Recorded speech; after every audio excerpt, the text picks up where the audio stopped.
You ever come home after months in a war zone, expecting to hug your grandpa, only to find him clutching an eviction notice while your HOA president smirks, thinking she's won, with cops ready to kick him out?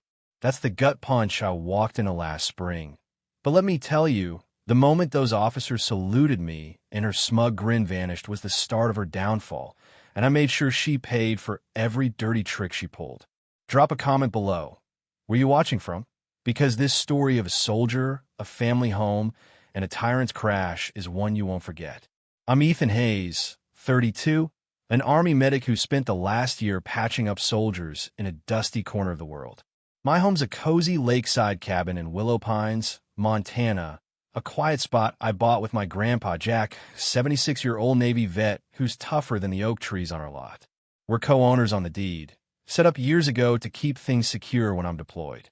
Willow Pines is peaceful, but it backs up to Cedar Grove Estates, a fancy neighborhood with an HOA run by Pamela Reed, a 50-something ex-accountant who treats her presidency like she's ruling a kingdom. Pamela's got a knack for nitpicking. Wrong mailbox color, too tall grass. And she's had it out for us since I wouldn't kiss her ring. Our cabin's outside her HOA, zoned rural, but that just made her itch to control it, like we were a loose thread in her perfect tapestry. 6 months ago, I shipped out, leaving Jack to hold down the fort. I'd hired a lawn guy, set up auto payments, made sure everything was tight so Jack could just enjoy his coffee on the porch, maybe fish in the lake out back. But the second my boots hit foreign soil, Pamela saw her chance. It started small, fines for grass a half-inch too long, even though the lawn service was on it. Jack paid up, not wanting to stress me while I was dodging mortars. Then she hit him with a citation for leaving our trash cans out 20 minutes past her approved pickup window, $1.30 fine. The mailbox, painted black to match the cabin, wrong shade, another $25. Each notice came with her loopy signature, like she was signing a royal decree, and Jack, bless his heart, kept quiet, thinking he could handle it. I was stitching up soldiers, oblivious, until her campaign turned vicious. Pamela didn't stop at fines. She claimed Jack was breaking HOA rules by living there, citing some made-up, non-owner residency bylaw. Jack showed her the deed, our names side by side, but she waved it off, saying it wasn't valid without HOA filing, a rule she invented on the spot. She gave him 30 days to prove his right to stay or get out, and when Jack tried reaching me through Red Cross channels, combat blackouts delayed his messages.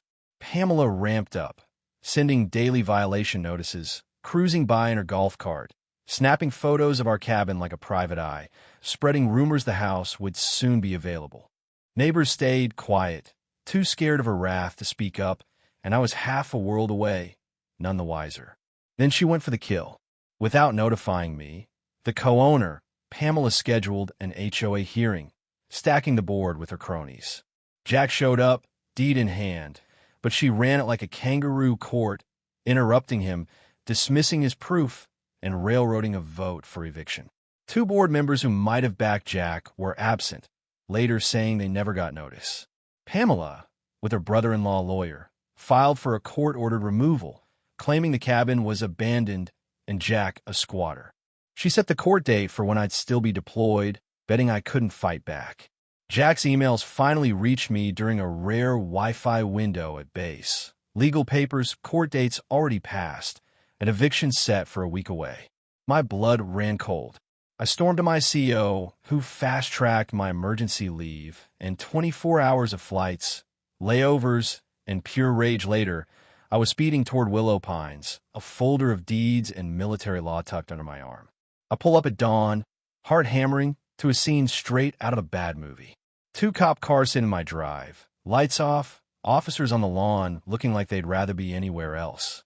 Jack's on the porch, Navy cap on, clutching Pamela's eviction notice, his hands shaking but chin high. Pamela's across the street, phone up, filming like she's directing a reality show, her smug grin glowing. She set up a neighborhood watch party, coffee, donuts, folding chairs, like our family's pain is her entertainment. I step out of my truck in full ACUs, rank patches glinting, and the air shifts. The older cop, a grizzled guy with a Marine tattoo peeking from his sleeve, spots me first. His hand snaps up in a salute, sharp and respectful. "Sergeant," he says, loud enough for Pamela to hear. Her phone dips, smile freezing, as the younger cop follows suit. I stride past her, ignoring her sputter, and wrap Jack in a hug, his relief like a weight lifting. "We're good, Pop?"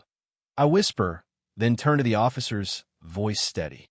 "I'm Ethan Hayes, co-owner. There's no eviction today."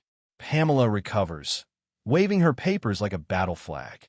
"This is legal," she shrieks, voice cracking. "He's a squatter, military or not. You can't override HOA law."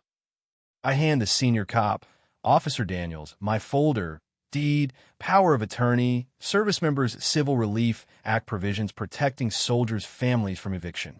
"Check these," I say, calm but firm. Federal law trumps her nonsense. And she never notified me, the co-owner. Daniel scans the documents, his jaw tightening, while Pamela rants, "That's irrelevant.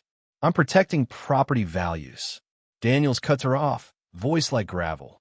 "Ma'am, SCRA's clear. No notice to a deployed soldier, no eviction.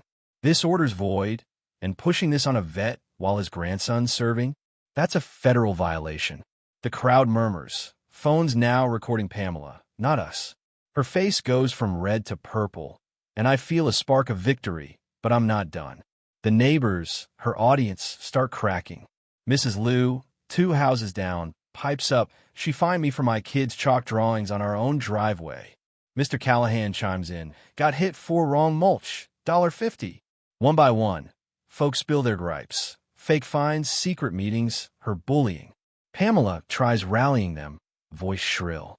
"I'm saving our community." But it's over. Daniels, a vet himself, addresses the crowd.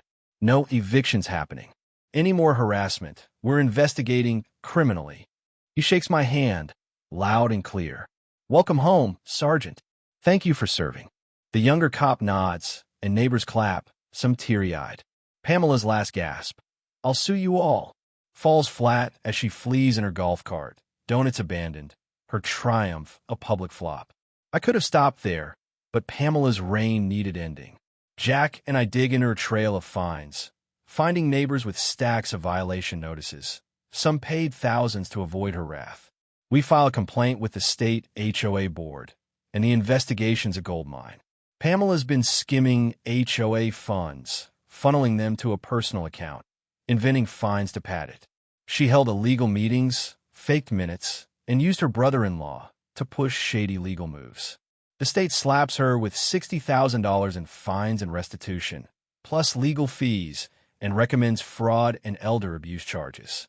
3 weeks later, an emergency HOA meeting, she's voted out unanimously, 52-0. She stumbles out, pale, no fight left, as neighbors cheer, finally free. Willow Pines feels different now. The new HOA's just folks fixing potholes, not egos. Mrs. Liu brings Jack cookies. Callahan shares his fishing lures, and we're not just neighbors, we're family. Jack's back on the porch, coffee steaming, telling Navy stories to kids who call him Pop. I'm home for good, fixing the cabin's creaky steps, Sarah's old garden blooming again. That deed wasn't just paper. It was our shield, proof a soldier and a vet can hold their ground. I think of Pamela, maybe facing jail, her kingdom gone, and feel a quiet pride. We didn't just save our home. We broke her grip on everyone. But here's the thing. Did I come on too strong? Could I have negotiated, spared the public showdown, let her slide with a warning? Maybe. Yet when someone tries to steal your grandpa's home, preys on your absence, and bullies a whole town, sometimes you gotta swing hard, with law, truth, and a salute. Now I hear another HOA's pulling similar stunts a town over, and I'm wondering, stay out or help? What do you think? Ever fight a bully or stand up for family? Spill it in the comments. I'm all ears. If this story hit you, smash that like button, share it with someone who'd love the comeback, and subscribe for more tales of holding fast. Because sometimes the soldier who comes home is the one who wins the war.